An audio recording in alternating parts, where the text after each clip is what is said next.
अब अगला इसका है डिसजंक्शन, अलग अलग, तुम आ जाओ या तो तुम आ जाओ, चलो कोई दिक्कत नहीं। और आ गया, क्या कह रहे हैं, कहते हैं कि अगर P और Q दो स्टेटमेंट्स हैं then the disjunction of P and Q, ये कंपाउंड स्टेटमेंट होता है, मतलब दोनों को मिला देना है, और ये इस साइन से डिनोट किया जाता है, ये साइन जो है V कहिए जो भी कहिए, और इसको पढ़ाता है P और Q। अब और का मतलब होता है कि अगर मीटिंग शुरू करनी हो, मैंने और लगा दिया तो कोई एक आ जाएगा, काम चल जाएगा, तुम आओ या तुम आओ, दोनों आ जाओ तो अच्छी बात है। तो इसमें जो ट्रुथ टेबल होती है, तो कहते हैं द स्टेटमेंट P और Q, ध्यान रखिएगा, इसके नाम याद रखिएगा, ये ट्रू तब होंगे क्योंकि एग्जाम में यही लिख करके आएगा। वो ये मतलब बुल साहब ये बता गए कि पूरा वर्ड सीख लो, ये और होता है तो और होता है तो होता है, जैसे नहीं शुरुआत में जब जानवरों के नाम दिए गए होंगे तो कहा गया शेर होता है, तो वो अलग की बात है। तो P और Q is true if at least one of P और Q इज ट्रू, दो में से अगर कोई एक ट्रू हो जाए तो ट्रू होगा, दोनों हैं ट्रू तो बहुत अच्छी बात है, लेकिन कोई जब दोनों फॉल्स होंगे तब स्टेटमेंट फॉल्स होगा, ठीक है। तो मैं इसकी एक ट्रुथ टेबल बनाने की कोशिश करता हूँ। अब जैसे हमने दो स्टेटमेंट लिखे, हमने कहा he will go to Kanpur and he will go to Delhi, और उसका और लगा दिया हमने, और मतलब डिस्टिंक्शन लगा दिया कि he will go to Kanpur या दिल्ली, यानी कहीं भी चला जाए वो काम हो जाएगा, वो दिल्ली जाएगा तो कानपुर जाएगा, ठीक है, या तो और लग गया। तो इसकी ट्रुथ टेबल में हमने आपको सिखाया कि नंबर ऑफ रोज कैसे सीखेंगे आप। तो हमने कहा भाई जितने भी, एक तो होता है आपकी कांस्टेंट 2 की पावर नंबर ऑफ स्टेटमेंट, यानी कितनी रो बनने वाली है यहाँ पर 4। अब 4 रोज कैसे बनेंगे या समझिएगा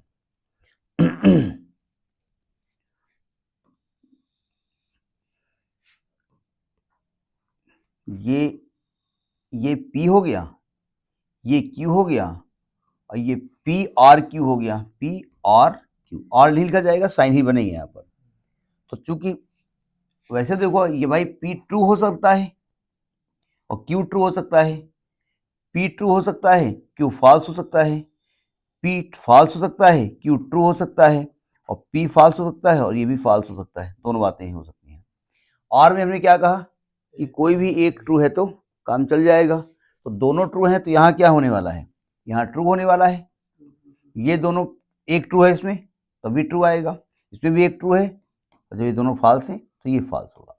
तो इस प्रकार से हम ट्रुथ टेबल बनाते हैं। हमको लिख करके आता है, इसमें लिख करके आएगा कि right the truth table of the given statement for conjunction, ये लिख करके आया किसके लिए बनाना, ये साइन बना होगा, ठीक, बना लिया।